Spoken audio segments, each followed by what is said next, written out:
प्रतिनिधी म्हणून आज मी इथे आले. खरी ही संकल्पना आमच्या उपप्रादेशिक परिवहन अधिकारी जयंत चव्हाण सर, कामलकर सर आणि तिथे असलेल्या इतर अधिकाऱ्यांची आल्यापासून खूप कौतुक ऐकलं मी आमचं की योगदान दिलं, जसं सामाजिक संस्था वगैरे करते तसं. पण खरं सांगू का गुरुजी की यात छोटासा स्वार्थ आहे. या करण्यामागे आमचं स्वार्थी म्हण आहे. कारण की त्या बॅगवर तुम्ही सांगितलं तर त्यावर रस्त्यावरचे म्हणजे चिन्ह आहे, जी मुलांना आतापासून मुलंही पाहतील आणि ज्यावेळेस मूल दप्तर झाले तर त्याचा बाबा पाणी फिरत. त्या स्वार्थाने खरं तर ही संकल्पना आम्ही प्रत्यक्षात आणली. आणि अर्थातच जेव्हा या दुर्गम भागातून म्हणजे मी खूप सिटी एरियामध्ये वाढलेली आहे, दुर्गम भागातून ज्यावेळेस प्रवास होतो किंवा कामानिमित्त दौरे होतात त्यावेळेस लक्षात येतं की किती छोट्या छोट्या गोष्टींसाठी आणि छोट्या छोट्या गोष्टी नसतानाही माणूस किती खुश असतो, हे या भागाकडनं मी खूप शिकलेली आहे. दुसरी गोष्ट, मी ज्या कार्यालयात किंवा ज्या विभागात काम करते तर रस्ता सुरक्षा हे आमच्यासाठी खूप जास्त महत्त्वाचं आणि आमचं ते शपथच ती घेऊन आम्ही पुढे आलेलो असतो. त्याला अनुसरून बरीच कामं आम्हाला नंतर लावली जातात. तर रस्ता सुरक्षा संदर्भात एक छोटीशी गोष्ट मुलांनाही सांगेन मी आज, की तुम्ही ज्यावेळेस रस्त्यावरून चालता कोणत्या बाजूने चालता, रस्त्याच्या कोणत्या बाजूने चालतो आपण,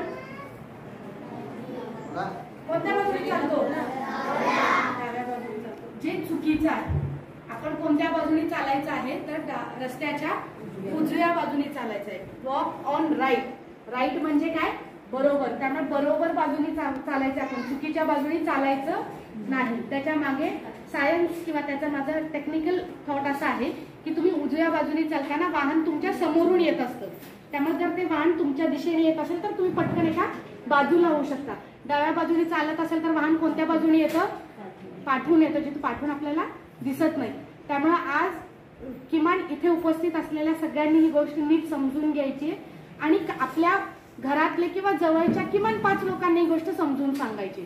तर आपण ह्याच्या पुढे रस्त्याच्या कोणत्या बाजूने चालणार आहोत, वॉक ऑन राईट. कारण की राईट म्हणजे बरोबर. त्यामुळे हे लक्षात ठेवायचं आणि आपण हे आपल्या रोजच्या दैनंदिन जीवनामध्ये आपण हे अनुकरण करायचं आहे. त्याचं दुसरं संकल्पना शाळेपर्यंत पोहोचण्याची अशी होती की ही तुझ्याची पिढी आहे आणि आपण जसं म्हणतो की शिक्षक एका मुलाला घडवतो, जे शिक्षक संस्कार देतात, जे शिक्षण देतात, त्याच्यामुळे आज मी उभी आहे, मोरेसर इथपर्यंत येऊ शकले किंवा गुरुजी इथपर्यंत येऊ शकले, मॅडम इथपर्यंत. तर ह्या मुलांना जे संस्कार म्हणजे त्यांचे अभ्यासाचे किंवा बाकी संस्कार वर्ग आपण जसं देतो, तर रस्ते वाहतूक बद्दलचे सुद्धा संस्कार जे आहेत ते अगदी ह्या लहान वयातूनच वर यावेत यासाठीचे आमचे प्रयत्न आहेत. त्यासाठी काही कमी वेळातच त्यांच्या अभ्यासक्रमातच ते येऊन जाईल, त्याच्यामध्ये एक धडा असेल किंवा स्वतंत्र विषय सुद्धा येऊन जाईल.